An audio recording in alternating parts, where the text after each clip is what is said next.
La Sociedad Española de Radiodifusión presenta... Ser... ¡Viva la radio! Podcast.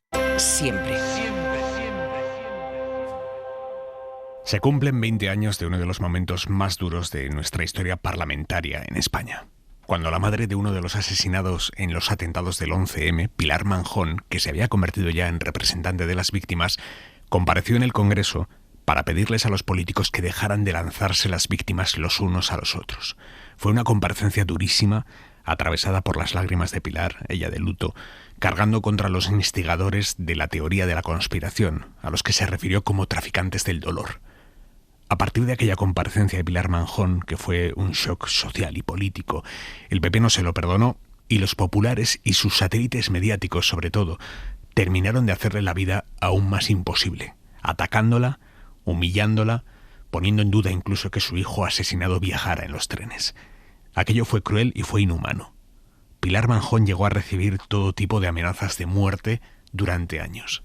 Esto que van a escuchar es un fragmento de aquella comparecencia histórica en el Congreso, de la que se cumplen ahora 20 años. Hoy hablaremos en nombre de personas de carne y hueso, de los seres que están en nuestro corazón y cuyas figuras manipulan como recurso para medallas y fotos de ocasión. Para nosotros tienen nombre y rostro. Se llaman Javi, tenía 25 años, Pilar, Daniel, pasado mañana tendría que haber cumplido 21 y era mi propio hijo. No utilicen nunca más, ni aquí ni en ningún otro contexto, el dolor de las víctimas con fines partidistas. No lo utilicen como bandera de su propia causa. Somos un signo de unión y esa unión se la pedimos a ustedes, señorías. Les decíamos al empezar de esta comparecencia que habían realizado ustedes política de patio de colegio. No es una afirmación gratuita. Con la firma de estas convicciones también venimos a reprocharles como diputados y sobre todo como representantes del pueblo, que no se nos olvide, sus actitudes de aclamación, jaleos y vítores durante el desarrollo de algunas de las comparecencias en esta comisión, como si de un partido de fútbol se tratara. De lo que se estaba hablando, señorías, es de la muerte y las heridas de por vida padecida por seres humanos, de pérdidas que nos han llenado de desolación y de amargura, en el mayor grado posible. ¿De qué se reían, señorías? ¿Qué jaleaban? ¿Qué vitoreaban en esta comisión? Muchas han sido las ocasiones en que hemos sentido que la finalidad de esta comisión no pasaba ni de lejos por esclarecer los hechos que se planteaban inicialmente, sino más bien para utilizar los hechos y a nosotros mismos como alimento de las líneas argumentales de según quien hablaba. Unos para echarse la culpa a los otros. Hace años, señorías, que firmaron ustedes el pacto antiterrorista, en el cual se comprometían a no utilizar el terrorismo como arma electoral y partidista. Permítannos no creerles, algunos de ustedes en esta ocasión. Ustedes saben perfectamente, aunque les desagrade oírlo, que nos han convertido en moneda de cambio de un juego político. Estamos cansados de acusaciones sin pruebas. Nos parece mezquino tirar la piedra y esconder la mano.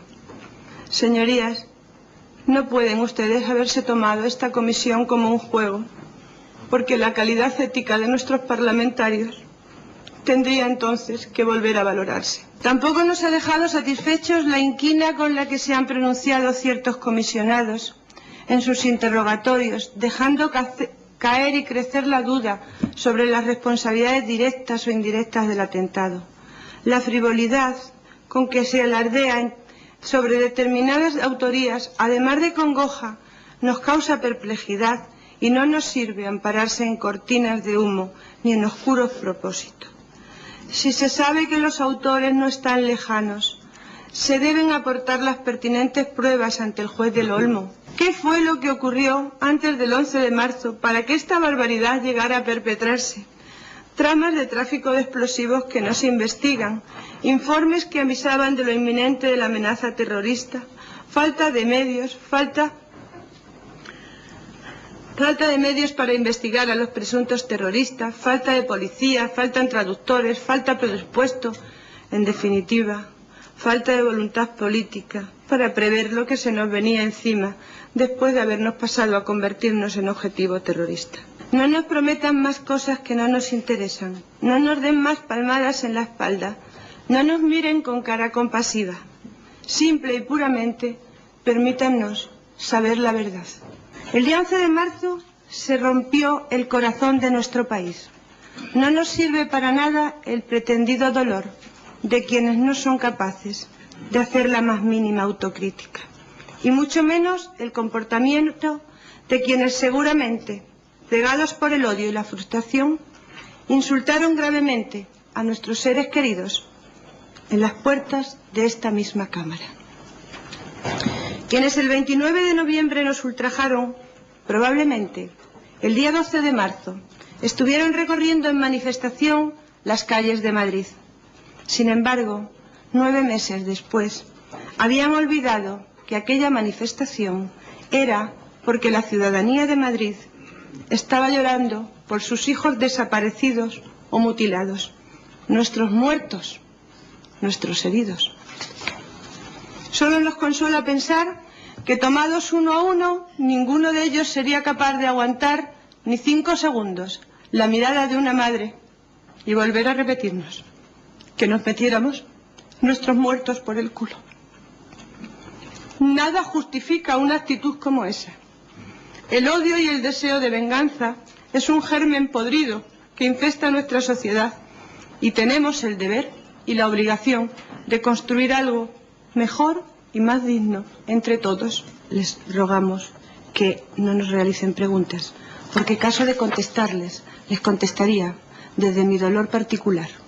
Y yo, mi dolor, lo vivo en mi intimidad y no he venido aquí a darles pena. Muchas gracias, señorías.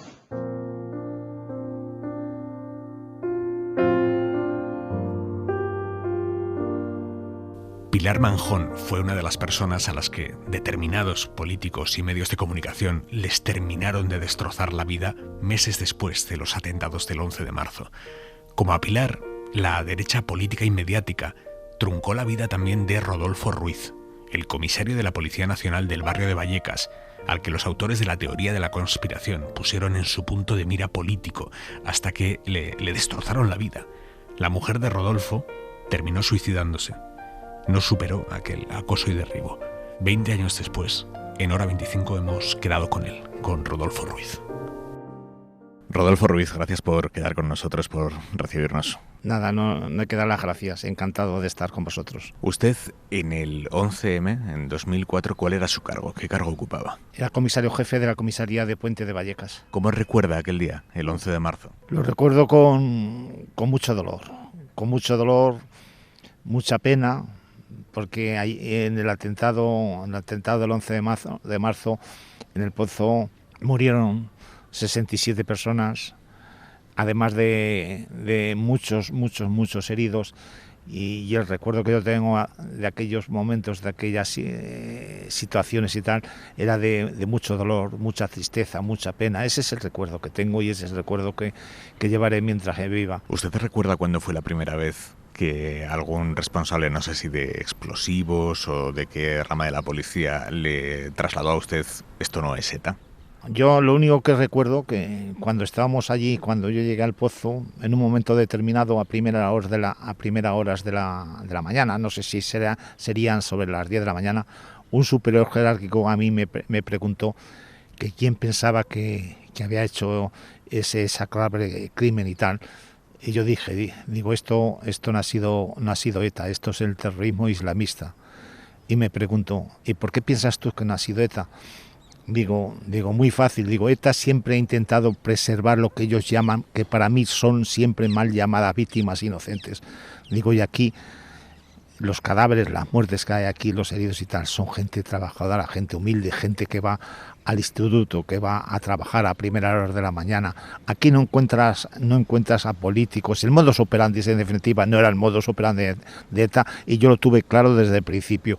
Y me dijo, haciendo con el pulgar hacia arriba, me dijo, arriba piensan que es ETA. Usted dio la orden de recoger los objetos personales de las víctimas, bueno, todos los objetos que había allí en las grandes bolsas negras. Sí, así es, por orden de la juez de guardia. Primero, vamos a ver, por la emisora central nos comunican que todos los objetos y efectos que se recojan allí dentro de los vagones que explosionaron, que fueran trasladados al IFEMA, que allí se había establecido el órgano central de donde llevaron los cadáveres y todos los objetos de los diferentes atentados que se produjeron eso. Entonces así se hizo.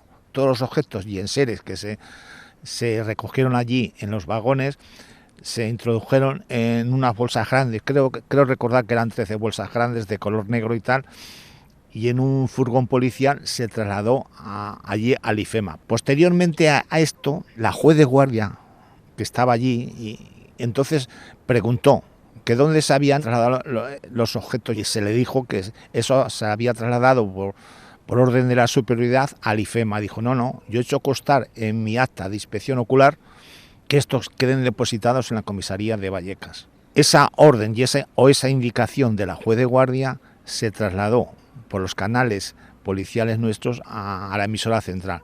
Por lo tanto, hay que trasladar los objetos estos desde el IFEMA a la comisaría de Vallecas y quedar allí depositado, porque así nos lo ha indicado la juez de guardia. Y una vez que se hizo eso, nos pusimos en contacto con el juez del Olmo, que era el que estaba de guardia en la Audiencia Nacional, para comunicar esa circunstancia, que se estaban depositados allí en la comisaría. Dijo, vale, perfecto. Dice, lo que sí me gustaría que hiciera una inspección o una relación detallada de cada uno de los objetos y efectos, y a ver si me lo puede mandar a primera hora, al día siguiente a las 9 de la mañana, lo puedo yo tener en mi despacho por fax y ya para esto. Digo, bueno, pues de acuerdo, así se hizo. Y una vez que los objetos estos y efectos se quedaron depositados en la comisaría, se designó a 4 policías para que hicieran una inspección de todas aquellas bolsas que inicialmente se recogieron en el pozo. Esos objetos, una vez trasladados desde el IFEMA a la comisaría de Puente de Vallecas, quedaron depositados en un cuarto perfectamente cerrado con un candado. Yo me cercioré de ello, para que no en ningún momento se rompiera la cadena de custodia. Una vez que todo eso estuvo así y se empezó la inspección, pues al cabo yo recuerdo que estaba no sé si era de la 1 a las 2 de la madrugada, acababa de llegar a casa, se me comunica que en una de esas revisiones de todos aquellos objetos, pues que se había encontrado un artefacto explosivo. Que me acuerdo que cuando yo me sobresalté y dije, una bomba y tal, ¿no?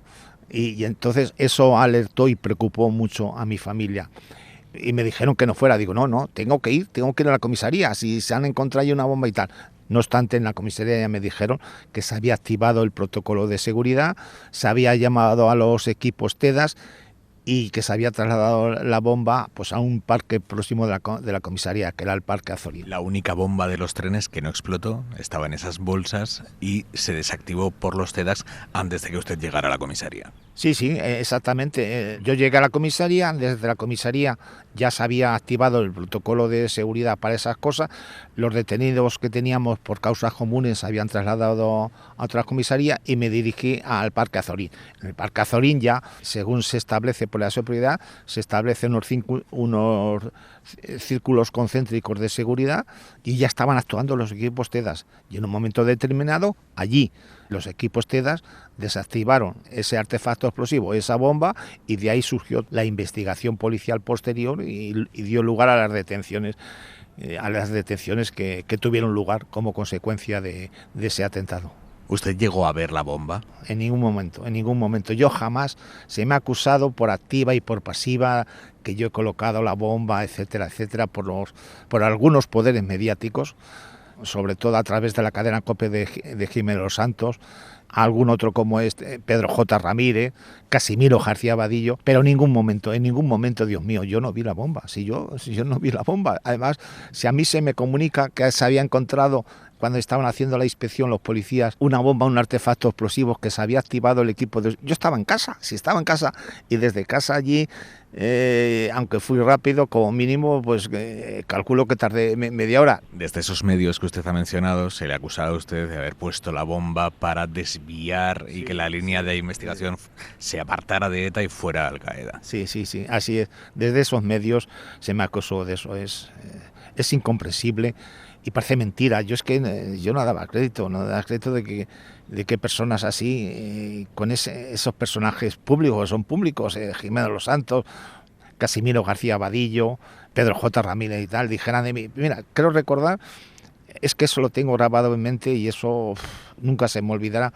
Una de las frases que dijo Jimeno Los Santos respecto a mí, que yo había colaborado con una masacre criminal y que había inundado de pruebas falsas el sumario del 11M.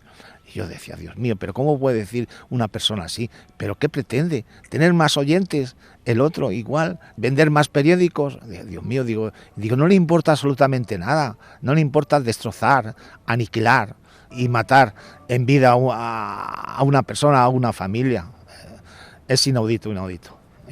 ¿Qué sentía usted cuando escuchaba esas cosas? Pues mucho dolor interno.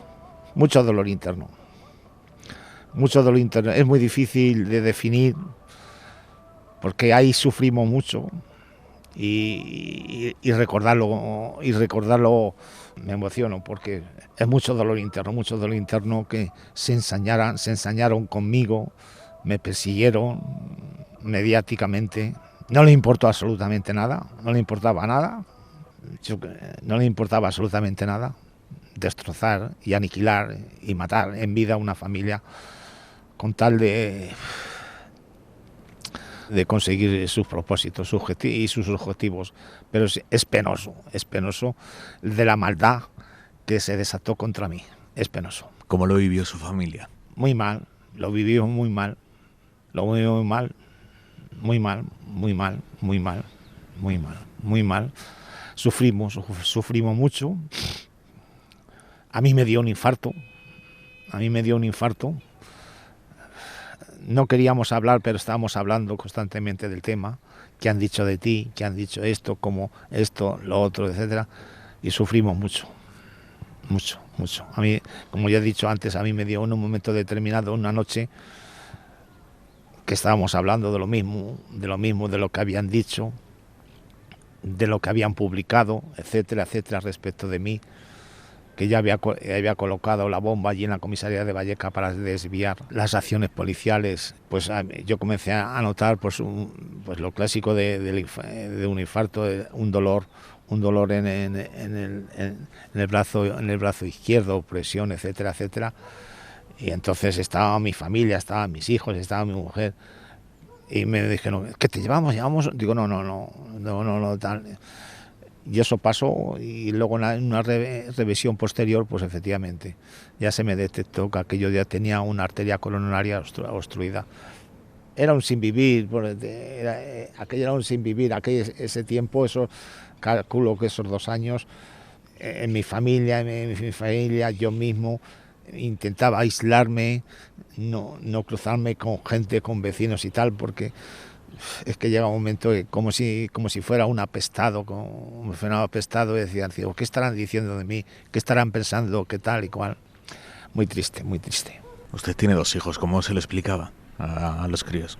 Mis hijos siempre estuvieron en todo momento conmigo.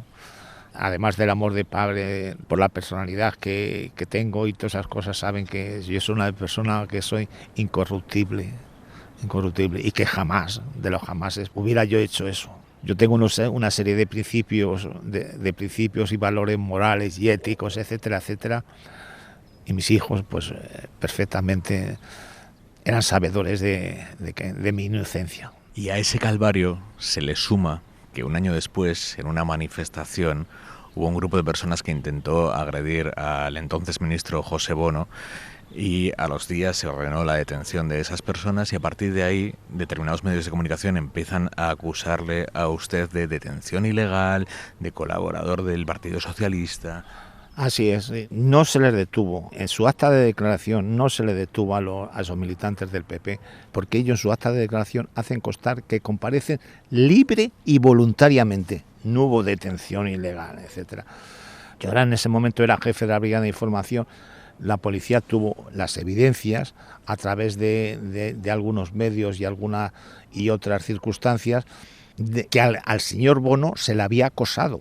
Y el artículo 504 del Código Penal dice: el que acosare gravemente a una autoridad será castigado con X penas, ¿no? Claro, ya entonces ahí aprovecharon las circunstancias, los conspiranoicos, los de la teoría de la conspiración, dijeron, este comisario de la mochila, detención ilegal del PP, pues ya tenemos. El puzzle resuelto, colocó la bomba por orden de Zapatero y ahora detiene a estos porque es una persecución política que tiene contra el Partido Popular, Dios mío. El PP en aquel momento fue contra usted porque las dos personas a las que se les tomó declaración eran ediles del PP en Las Rozas. Usted llegó a estar condenado por esto, pero finalmente fue absuelto por el Tribunal Supremo. Lo que pasa es que en aquellos años estuvo inhabilitado para ejercer como policía. ¿Cómo vivió aquellos años? Pues aquellos años los viví pues muy mal, efectivamente los viví muy mal. Exactamente, a mí se me condenó por la audiencia provincial a 5 años de cárcel y 10 de inhabilitación. Se recurrió al Supremo y el Supremo falló a favor nuestro, con la solución total y absoluta, como yo creo que no podía ser de otra forma. Lo vivimos muy mal. Claro, es que la campaña mediática que desataron contra mí estos medios y algunos dirigentes del PP, ahora me viene a la memoria pues una de las frases que hizo Esperanza Aguirre, que cuando salió la sentencia en la audiencia provincial, que yo era un presunto terrorista. Es que eso, yo no sé cómo se puede decir esas cosas de otra persona. Claro, escuchas o te dicen o lees estas aberraciones que eso dice, pero bueno, entonces claro, eso pues se vive y se pasa muy mal. ¿El calvario mediático se dirigió también contra su familia o solo contra usted? Fue contra mí, pero claro, yo soy miembro de una familia que estábamos muy unidos y que somos una familia y seguimos estando muy unidos. Entonces eso repercute en mi familia y repercutió gravemente en mi familia. De hecho, mi mujer y algunos miembros de mi familia, pues aquí cerca de donde estamos ahora en esta entrevista, una mañana mi mujer y mi hermana pues se encontraron con el señor Rajoy y estuvieron hablando con él y él les comentó que eso era una cosa del Partido Popular de Madrid. Y mi mujer le dijo, pero usted es el presidente nacional. Bueno, tal. Y ya que yo en ese momento no estaba, porque yo me refugiaba, me aislaba y me iba a las montañas buscando la libertad, porque aquí por la ciudad me consideraba como si estuviera preso y que necesitaba respirar y buscaba la libertad yéndome ahí por la Sierra de Madrid. Aquello tuvo consecuencias nefastas en la salud mental de su hija, pero especialmente de su mujer. Sí, así es. Mi mujer, pues el desenlace fue fatal. Pues era una persona de muchísimo carácter, que luchó mucho. Pues escribió cartas hasta la Casa Real, hasta el rey, al PP, hablándoles de la inocencia y de maltrato que estaba sufriendo. Y sí, sufrimos mucho. Son situaciones que vives y estás en shock. Era una cosa que nos superaba. La campaña y el atoxicamiento y la aniquilación que hacían sobre él nos superaba cualquier otra circunstancia personales. Y lo que queríamos era pasar eso cuanto antes. De hecho, ahora recuerdo que en el tiempo que transcurrió desde que me condena a la audiencia provincial hasta que me absuelve el Supremo, que fue 1 año y unos meses, ya había momentos que deseaba ir a la cárcel para estar allí encerrado y aislado del mundo. Llegó la absolución y al mes su mujer se suicidó. Sí, así es.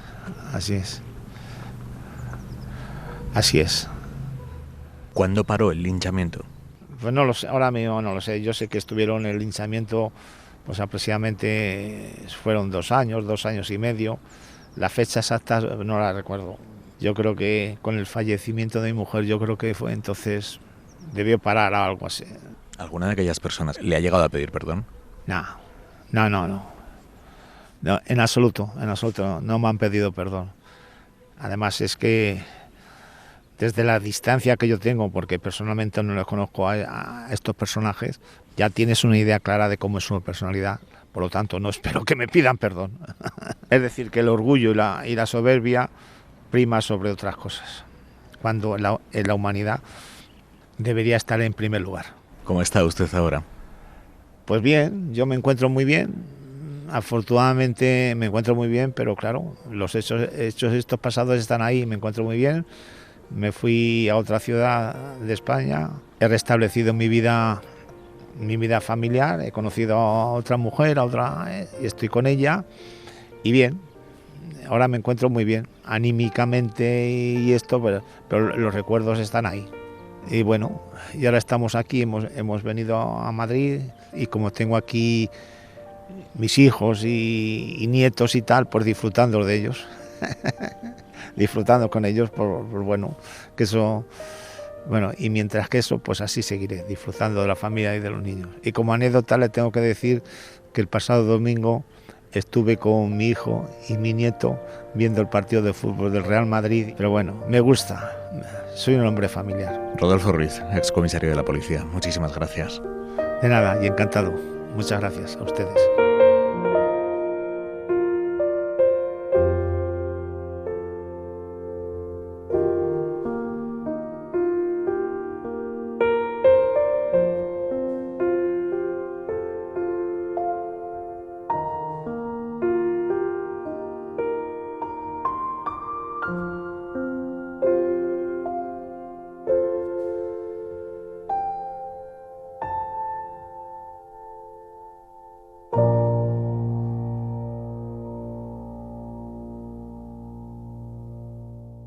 Para no perderte ningún episodio, síguenos en la aplicación o la web de la SER, Podium Podcast o tu plataforma de audio favorita.